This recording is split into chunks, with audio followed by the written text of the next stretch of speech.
pessoal, que a paz de Jesus Cristo esteja com você, com a sua família. Sejam muito bem-vindos. Muito bom ter você novamente aqui com a gente no nosso culto. Nós já vamos iniciar. Antes, gostaria só de pedir a você para que você compartilhe aí com seus amigos no WhatsApp, compartilhe aí nas suas redes sociais o link aqui da transmissão, para que as pessoas possam também, outras pessoas possam ser alcançadas e receber também a bênção do Senhor sobre a sua vida. Nós vamos refletir hoje sobre viver com fidelidade. Para isso quero convidar você para nós iniciarmos com a leitura da Palavra de Deus no livro de Provérbios, capítulo 6, a partir do versículo 20. A Palavra do Senhor diz assim para nós: Meu filho, obedeça aos mandamentos de seu pai e não deixe de lado a instrução de sua mãe. Guarde as palavras deles em seu coração e amarre-as em seu pescoço. Quando você andar, os conselhos dos seus pais o guiarão. Quando dormir, eles o protegerão. Quando acordar, eles o orientarão, pois o mandamento é lâmpada e a instrução é luz, e as correções da disciplina são o caminho que conduz à vida. Amém? Então, diante dessa leitura, vamos orar, vamos pedir a Deus que possa abençoar esse momento para que nós tenhamos sua graça, sua paz, seu amor, sua proteção sobre nós, sobre a nossa família, a partir de agora. Ore comigo. Senhor Deus e Pai, em nome de Jesus, nós estamos reunidos nesse momento para adorar o Teu nome. E eu peço ao Senhor que abençoe cada lar, cada família, cada casa que está recebendo agora essa transmissão, Senhor. Que a bênção de Deus, a sua paz, o seu amor, a sua alegria possam reinar sobre nós, Senhor. E que a partir desse momento nós possamos perceber, sentir a Tua presença e sermos edificados, Senhor, pelas canções que serão entoadas e também pela palavra que será ministrada logo mais. Em nome de Jesus, meu Deus, nós oramos e Te agradecemos. Amém e amém. Graças a Deus. Vamos adorar o nome do Senhor, vamos juntos louvar a esse Deus que é digno de receber todo louvor.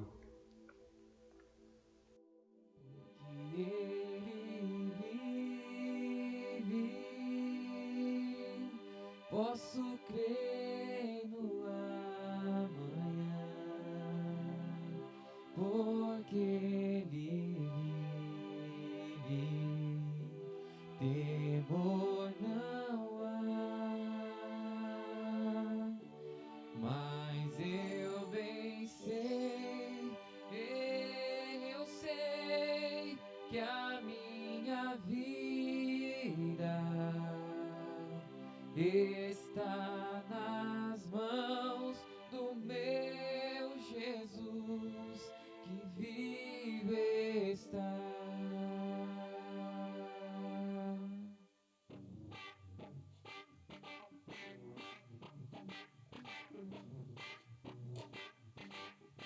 Deus enviou seu Filho amado pra nos salvar e perdoar. Na cruz sofreu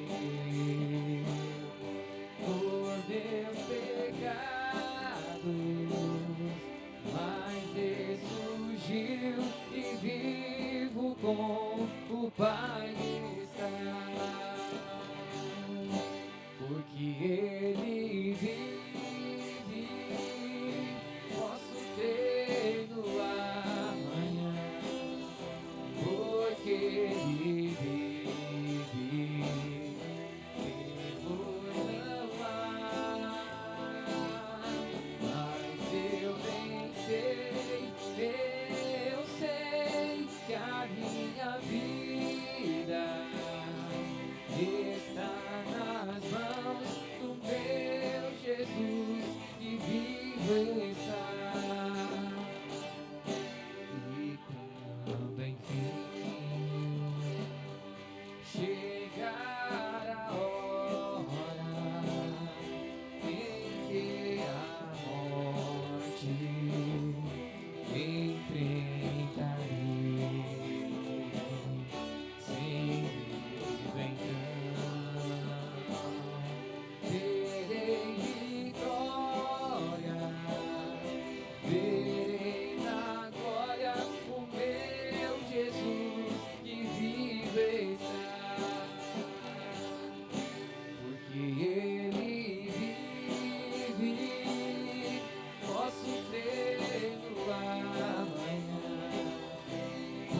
ele vive, temor não há,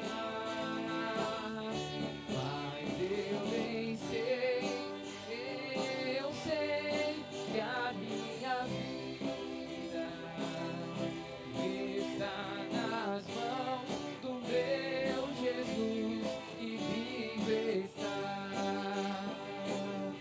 porque ele vive, posso crer no amanhã, porque ele vive, temor não há, mas eu bem sei, eu sei que a minha vida está nas mãos do meu Jesus e vive está, está nas mãos do meu Jesus que vive está.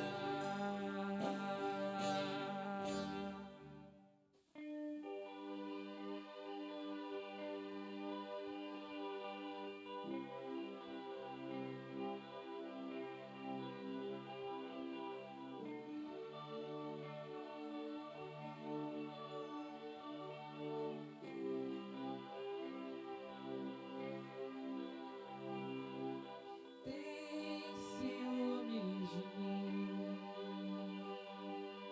o seu amor é como um furacão, e eu me rendo ao vento de sua misericórdia.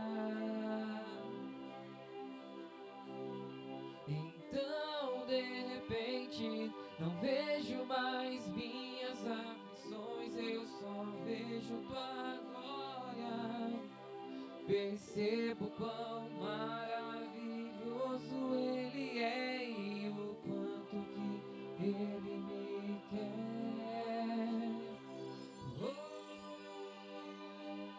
Ele me amou, ele me ama, ele me amou.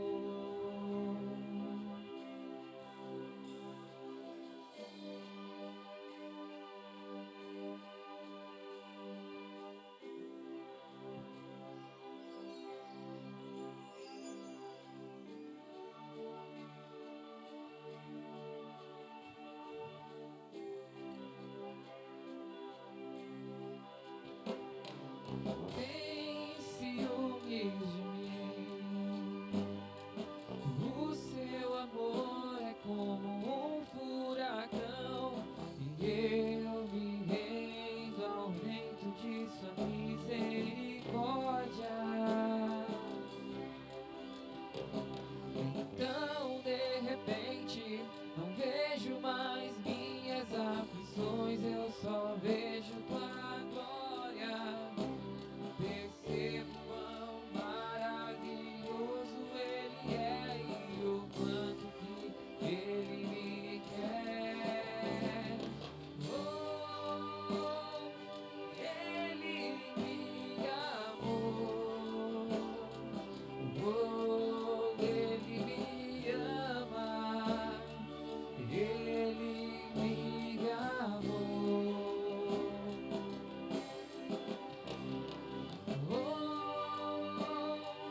Ele me amou, oh, ele me ama, ele me amou,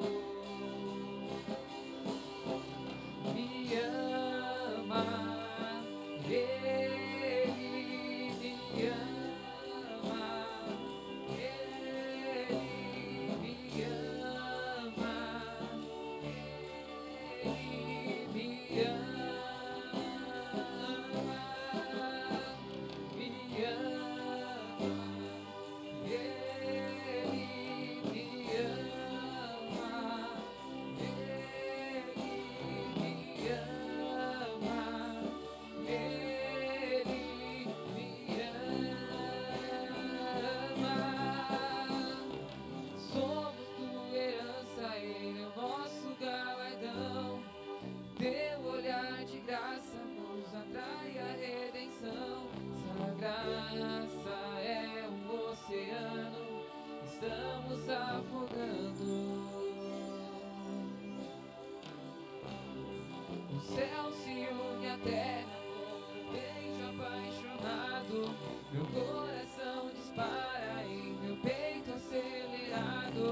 Não tenho tempo pra perder com ressentimentos quando penso que ele me ama. Ele me ama. Ele me ama. Ele me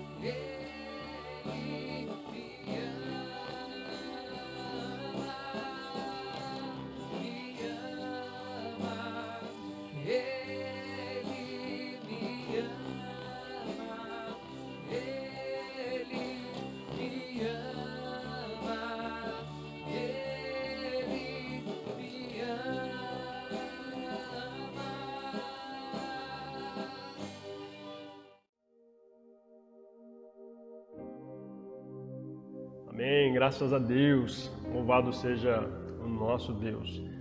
Vamos refletir na palavra de Deus e se você tiver com uma Bíblia aí e puder acessá-la, a gente vai basear esta mensagem em Provérbios 6. A gente já vem refletindo, nesses dias aqui, já estamos na terceira semana com a série Sobreviver. Nós já falamos sobre viver com sabedoria. Na última mensagem, nós falamos sobre viver com discrição. E hoje, o nosso tema é a fidelidade, sobreviver com fidelidade. O que há de errado em viver uma vida sexual ativa? O que há de errado com o sexo antes ou fora do casamento ou com qualquer outro tipo de prática sexual que não esteja dentro do casamento? Muita gente entrega-se a esses prazeres e, ao que parece, não acontece nada demais, não há consequência alguma para quem pratica esse tipo de sexo. Além disso, essas atividades são muito comuns no nosso tempo, muito mais comuns do que no tempo de Salomão. Então por que a gente fica fazendo tempestades, ou para que fazer tempestade em um copo d'água? Dizem que a vida ela é como um jogo cujas regras são sempre mudadas e nada tira mais a diversão de um jogo do que aqueles que levam muito a sério. Então, quando a gente pensa sobre sexo, o sexo é divertido e por isso ele não deve ser levado muito a sério. É o que muita gente diz, muita gente argumenta falando sobre o sexo, sobre isso. Mas quando a gente vai para a palavra de Deus, para a Bíblia leva o sexo muito a sério, porque ele está estritamente ligado com a fidelidade a Deus, a fidelidade ao cônjuge, a fidelidade no relacionamento. Então, nesse período de isolamento social, por conta da pandemia do coronavírus, o sexo ele se tornou uma das principais pautas na mídia, ainda no início do isolamento, ainda no início da crise. Inclusive, a Prefeitura de Nova York, ela lançou lá nos Estados Unidos um manual de sexo seguro durante a pandemia. É verdade. Para quem conhece os parceiros sexuais online ou para quem é profissional do sexo, a cartilha vai recomendar evitar os encontros reais e adotar encontros via vídeos ou salas de bate-papo, bem como a autoerotização. E o consumo da pornografia também aumentou. A pornografia online ela aumentou com a pandemia do coronavírus. Ainda em março, o número de assinaturas em sites pornográficos teve um aumento de 50% por dia. Porém, toda a prática sexual antes ou fora do casamento, incluindo a masturbação, ela vai conotar infidelidade a Deus, ao Deus que criou o sexo exclusivamente para o casamento hétero. O sexo não foi feito para ser cultivado de forma isolada, de forma pessoal, sem um relacionamento conjugal. Quando Deus cria o sexo, Ele estabelece entre homem e mulher e para ser uma bênção para o casal. Esse é um dos presentes que Deus concedeu para o casal. Mas por que então a gente tem que se preocupar com esses pecados, com os pecados sexuais? Por que nos preocuparmos com os pecados sexuais? Quando a gente olha para o livro de Provérbios, nos capítulos 5 até o capítulo 7, capítulos 5, 6 e 7, nós vamos encontrar 3 motivos pelos quais a gente precisa, pelos quais nós devemos nos importar com as leis sobre a pureza sexual de Deus. O primeiro motivo é que mais cedo ou mais tarde, o pecado sexual ele vai se mostrar uma grande decepção. A gente vai ver isso quando a gente estuda o capítulo 5. No capítulo 6 a gente vai descobrir que esse pecado ele possui um efeito gradativamente destrutivo. Quando a gente incorre neste erro, nós estamos nos autodestruindo. E por fim, se a gente estudar o capítulo 7, nós vamos ver que este pecado nos conduz à morte. Por isso Deus vai dizer, né, nos 10 mandamentos, em Êxodo capítulo 20, versículo 14, não adulterarás. Este é o 7º mandamento da lei moral de Deus. Hoje a gente vai se ater somente no capítulo 6, né? Nós vamos nos ater ao que as pessoas perdem por não viver com fidelidade, mantendo-se na prática do pecado sexual. E aí, com base no capítulo 6, versículos 20 até o versículo 35, que foi escrito por Salomão esse texto, nesse texto nós podemos encontrar alguns princípios da sabedoria divina. Pelo menos 3 princípios podem ser destacados desse texto para a nossa vida. O primeiro princípio o que a gente perde está relacionado aos conselhos, à palavra de Deus. Então, em primeiro lugar, viva com fidelidade para não perder a palavra de Deus. E aí eu quero convidar você para a gente ler aqui o versículo 24, nós já lemos do 20 ao 23 no início. O versículo 24 do capítulo 6, ele vai dizer assim para nós, sobre as palavras, sobre os conselhos de Deus ou dos pais. Vai dizer assim, olha, eles o protegerão da mulher imoral, das palavras sedutoras da promíscua, da mulher promíscua, da mulher imoral. Então, quando a gente olha nos capítulos que vão tratar sobre esse assunto em Provérbios, capítulo 5 até o capítulo 7, cada uma dessas advertências contra o adultério, ele tem como uma espécie de prefácio, uma instrução para dar ouvidos à palavra de Deus. Quando nós cremos na palavra de Deus, quando nós obedecemos à palavra de Deus, de alguma forma Deus nos protege, Deus nos guarda de cair em mentiras, de cair nas armadilhas do inimigo. Então, sem dúvida nenhuma, os filhos eles têm a obrigação de honrar o pai e a mãe, de dar atenção para os conselhos dos seus pais, porque esses conselhos vão protegê-los. E nós, como filhos de Deus, irmãos, nós temos a responsabilidade e o privilégio de glorificar o nome do nosso Deus e Pai que está nos céus. Veja que a palavra de Deus ela estabelece para nós sobre a fidelidade matrimonial. Texto escrito aos Hebreus, lá no capítulo 13, no versículo 4, está escrito assim: digno de honra entre todos seja o matrimônio, bem como o leito sem mácula, porque Deus julgará os impuros e adúlteros. Portanto, guarde a palavra do Senhor em seu coração, para não pecar. Como o salmista disse no Salmo 119, verso 11, ele disse, eu guardei a tua palavra no meu coração para não pecar contra ti, Senhor. Porque do coração, Jesus vai dizer para nós, procedem as fontes da vida. Do coração procedem as fontes da vida. Provérbios 4, 23 diz isso para nós. E para Jesus, o adultério vai além da prática física do sexo. Segundo a palavra, o fato de olharmos com desejos impuros para alguém, segundo Jesus, já é adultério. Mateus 5, a partir do versículo 27, nós encontramos este princípio. Então a palavra de Deus na nossa mente e no nosso coração é como um guia que nos conduz pelo caminho seguro e que nos protege de todo mal.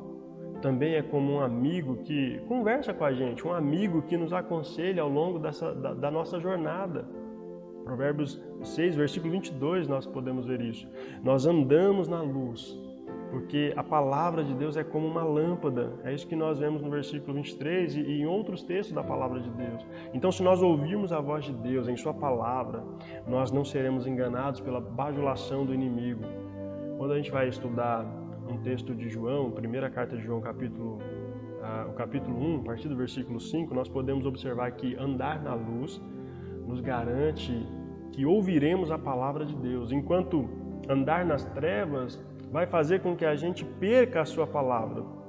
Se a gente obedecer a palavra de Deus, a gente pratica a verdade. Se a gente desobedecê-la, então a gente não está praticando a verdade e aí diz o texto que nós não temos a verdade e a sua palavra não está em nós.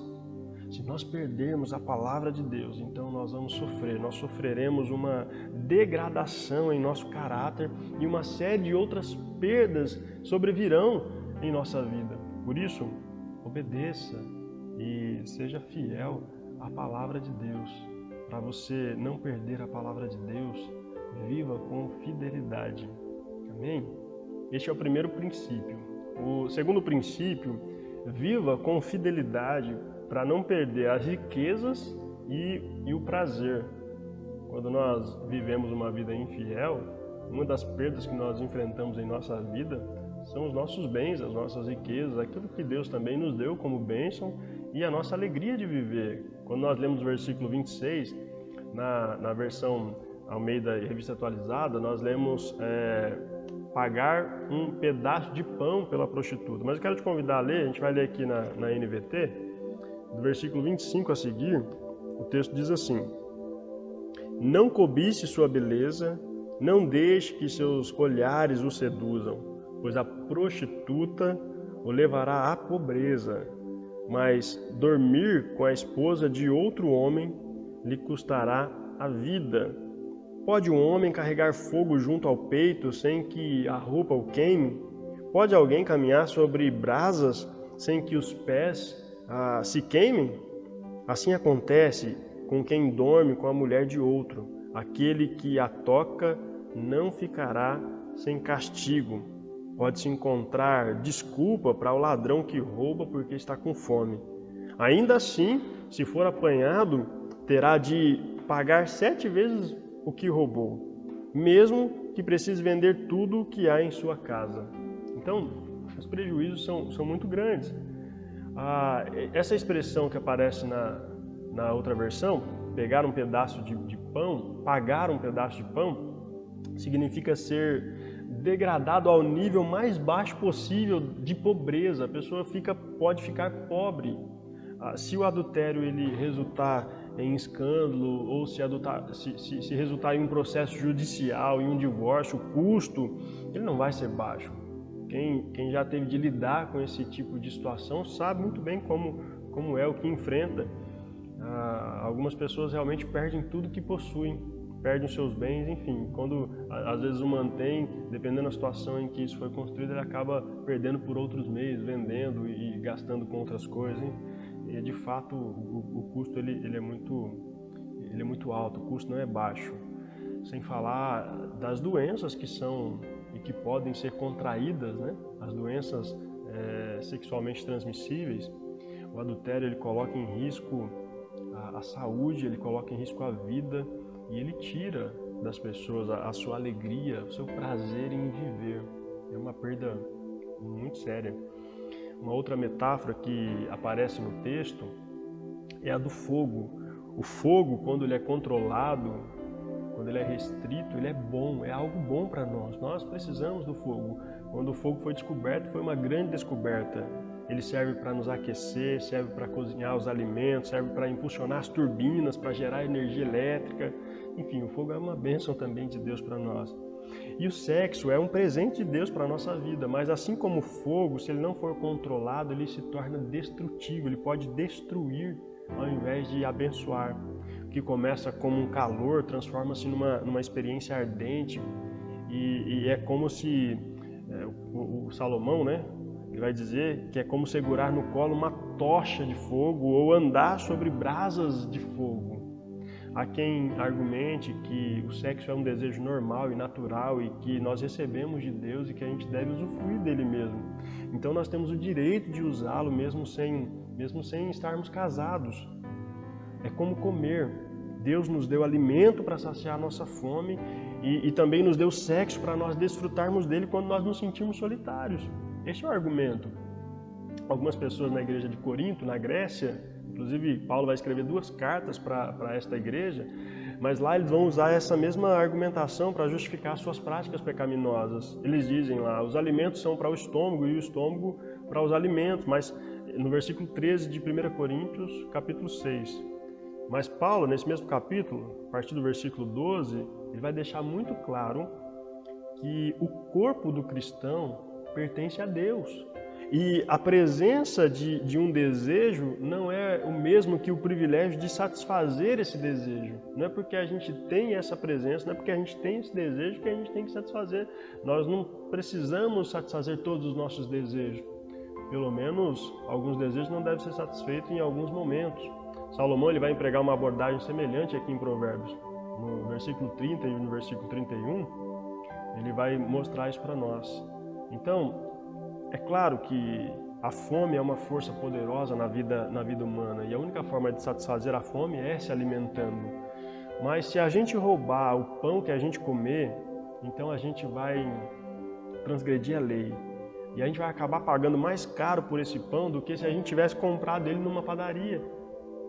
Se isso acontecer com a gente, quando a gente estiver sentado na cadeia ou se a gente estiver em pé diante de um tribunal, a gente vai se esquecer rapidamente do prazer de ter comido aquele pão, do sabor daquele pão, porque o que a gente vai pagar por ele, a pena que a gente vai ter que pagar por causa desse roubo, não vai compensar, vai ser muito mais alta, vai ser muito mais cara. O adultério é uma espécie de roubo, uma forma de roubo. Veja o que o apóstolo Paulo vai dizer aos Tessalonicenses. Veja o que ele diz sobre isso. Ele diz assim: a vontade de Deus é que vocês vivam em santidade. Por isso, mantenham-se afastados de todo pecado sexual. Cada um deve aprender a controlar o próprio corpo e assim viver em santidade e honra. Não em paixões sensuais, como os gentios que não conhecem a Deus.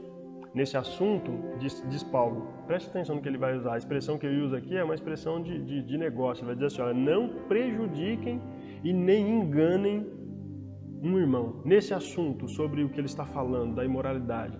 Porque ele vai dizer, no final, o Senhor punirá todas essas práticas, como já os advertimos solenemente. 1 Tessalonicenses, capítulo 4, do versículo 3 ao versículo 6, nós podemos ler essa verdade de Paulo. Então, quando o adultério entra no casamento, todo mundo sai perdendo. A perca é muito grande. Este aqui é o segundo princípio. Em segundo lugar, ou aliás, em terceiro lugar, viva com fidelidade para não perder o bom senso e a paz. Quem não tem fidelidade, quem não cultiva a fidelidade, perde o bom senso, perde o juízo, perde a paz. Veja o que está escrito aqui a partir do versículo 32. Vamos ler.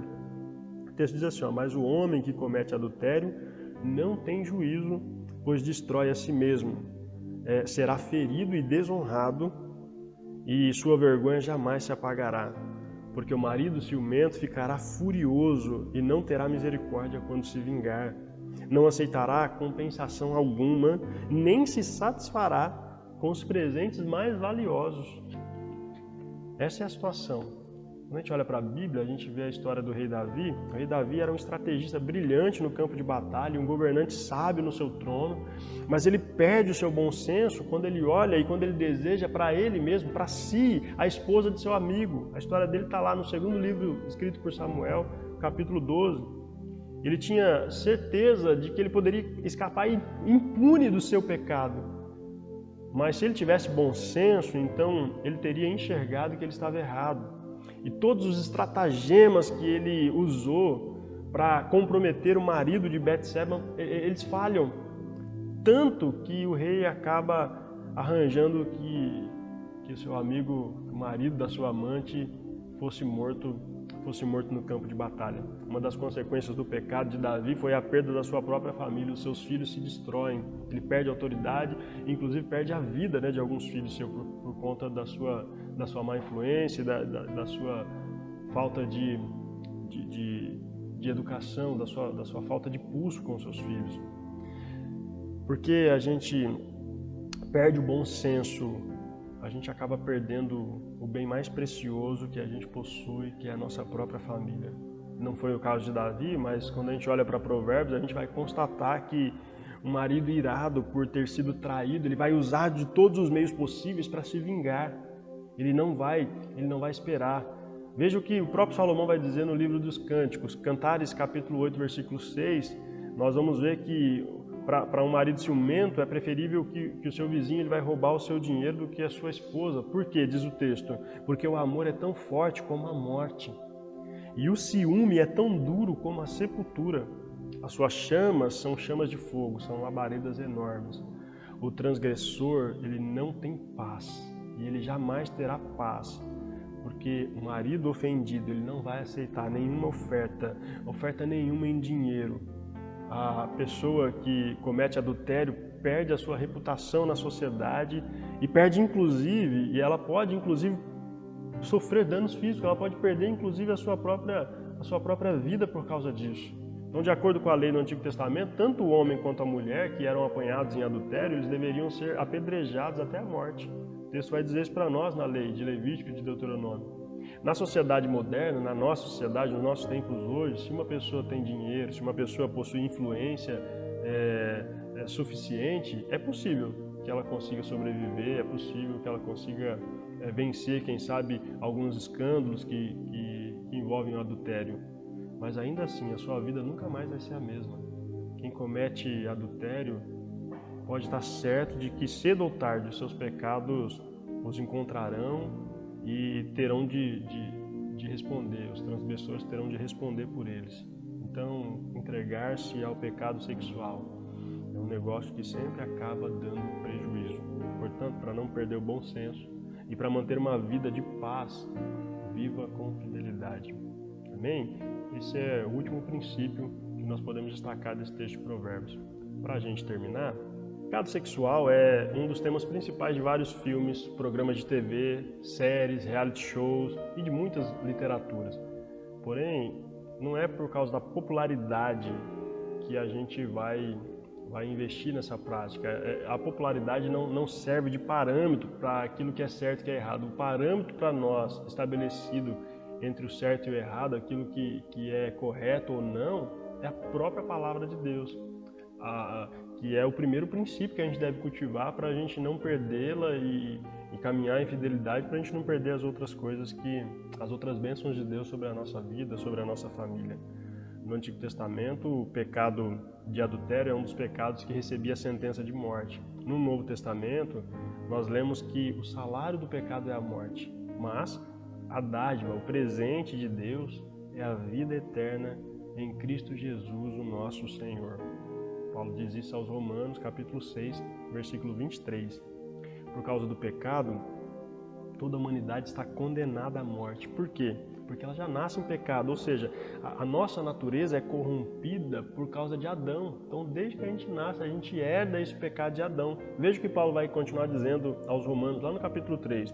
Quando Adão pecou, o pecado entrou no mundo e com ele a morte que se estendeu a todos, porque todos pecaram. Aliás, Romanos capítulo 5, versículo 12. Agora sim, no capítulo 3, a partir do versículo 23, Paulo diz assim: pois todos pecaram e não alcançaram o padrão da glória de Deus, mas Ele, em sua graça, nos declara justos por meio de Cristo Jesus, que nos resgatou do castigo por nossos pecados. Deus apresentou Jesus como sacrifício pelo pecado, com o sangue que Ele derramou, mostrando assim a sua justiça em favor dos que creem. Para não perder tudo, viva com fidelidade. Você tem hoje, você e eu temos a oportunidade de viver com fidelidade por causa da graça de Deus sobre nós, por causa da vida de Jesus, por causa do amor de Jesus. A Bíblia diz que aqueles que foram justificados viverão pela fé, ou seja, a ideia lá de fé viverão pela fidelidade de Deus. A nossa fé é na fidelidade de Deus, da graça de Deus. Porém, jamais se esqueça, isso só pode acontecer, a gente só pode viver com fidelidade por causa do amor de Deus, por causa de Jesus Cristo e do seu amor sacrificial.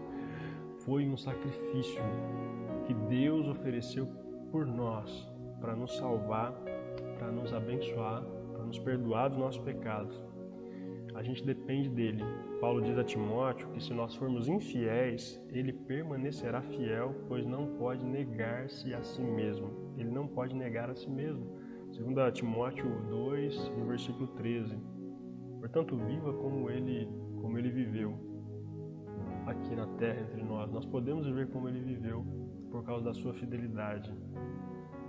Porque a gente vive na fidelidade de Deus. A fidelidade de Deus é o que nos mantém vivos, é o que mantém a nossa esperança. Então dependa do Senhor Jesus. Viva a fidelidade que o Senhor deixou para nós como modelo e deixou para nós desfrutarmos. E com isso, grandes bênçãos. Se por um lado a gente perde tudo que a gente recebe da graça de Deus por não sermos fiéis, se nós vivermos com fidelidade, nós não só não perdemos, como Deus ainda nos acrescenta muitas outras bênçãos por meio da sua graça. Então que Deus possa abençoar a sua família, abençoar o seu casamento, abençoar os seus relacionamentos, para que você viva de maneira digna, para que você viva de forma que o nome do Senhor seja glorificado. Amém? Que Deus possa te abençoar em nome de Jesus. E na próxima semana a gente vai falar sobre viver com dignidade. Então não perca, vai ser o encerramento da nossa série de reflexões com base em Provérbios. A gente quer convidar você a participar com a gente. Mas antes a gente gostaria de orar, fazer uma oração pedindo a bênção do Senhor. Não sei se você já teve que lidar com traição, né, com adultério. Não sei se você já enfrentou isso. Só quem passa por isso é quem pode dizer como é desafiador, né? Manter uma vida após uma infidelidade. Então vamos orar, vamos pedir a Deus que te dê capacidade para perdoar, se ainda for possível, e porque esse é o conselho da palavra de Deus, que a gente perdoe por meio de Jesus Cristo, assim como Jesus perdoa a nossa infidelidade. É possível, sim. Nós conhecemos exemplos de casais felizes porque escolheram perdoar uma traição, mas a nossa oração é para que você que não lidou com isso não precise, para que você continue investindo no seu casamento e tenha a bênção de Deus sobre a sua família. Vamos orar? Vamos pedir a graça de Jesus? Senhor Deus e Pai, é no Teu nome, meu Pai, que nós oramos, agradecidos a Ti pelo Seu perdão, agradecidos a Ti pela Sua fidelidade, pela Sua vida em nós. Hoje nós podemos viver como o Senhor viveu por causa da Sua palavra, fugindo da imoralidade, tendo uma vida de fato que agrade ao Senhor, tendo uma vida fiel à Sua palavra, tendo uma vida fiel ao Senhor. O Senhor não depende da nossa fidelidade para ser fiel. A Sua fidelidade não é a nós, a Sua fidelidade é a si mesmo. E porque o Senhor não nega a si mesmo, o Senhor permanece fiel. E nós queremos Te louvar por isso, pela Sua fidelidade, Senhor. Tu és fiel e jamais falha, sempre cumpre as Tuas promessas. Senhor, nós oramos, agradecidos a Ti por isso, e pedimos a Tua bênção sobre cada família, sobre cada casamento, para que a fidelidade realmente seja uma das bases, um dos pilares de cada relacionamento, de cada casamento. Pai, ajude a quem está enfrentando ou já enfrentou a traição em seu relacionamento, para que, olhando para Ti, tenha forças e condições de perdoar e manter o seu casamento. E ajude-nos, Senhor, para que aqueles que nunca lidaram com esse tipo de situação possam ter a Sua proteção, possam ter a bênção de Jesus sobre o casamento. Dê-nos sabedoria para investirmos. Dê, Senhor Cristo, esse compromisso fiel a cada um de nós para termos a bênção de Jesus sobre a nossa família. É no Teu nome, meu Deus, que nós oramos. É no Teu nome, Senhor, que nós agradecemos. Amém e amém. Graças a Deus. Que Deus te abençoe, meu irmão, minha irmã, meu amigo. Que Deus abençoe a sua família e preserve a fidelidade dentro do seu caráter, em nome de Jesus. Amém? Só lembrando, você ainda pode contribuir, você pode ofertar, pode devolver o seu dízimo através da conta que é disponibilizada pela igreja, que está aparecendo aqui também. Então, continue sendo fiel também na manutenção e na expansão da obra do Senhor Jesus através da sua contribuição. Contribua com generosidade, lembrando que aquele que dá com alegria, como diz a palavra, Deus o ama, né? Deus ama aquele que contribui com alegria. Amém? Que Deus te abençoe, em nome de Jesus.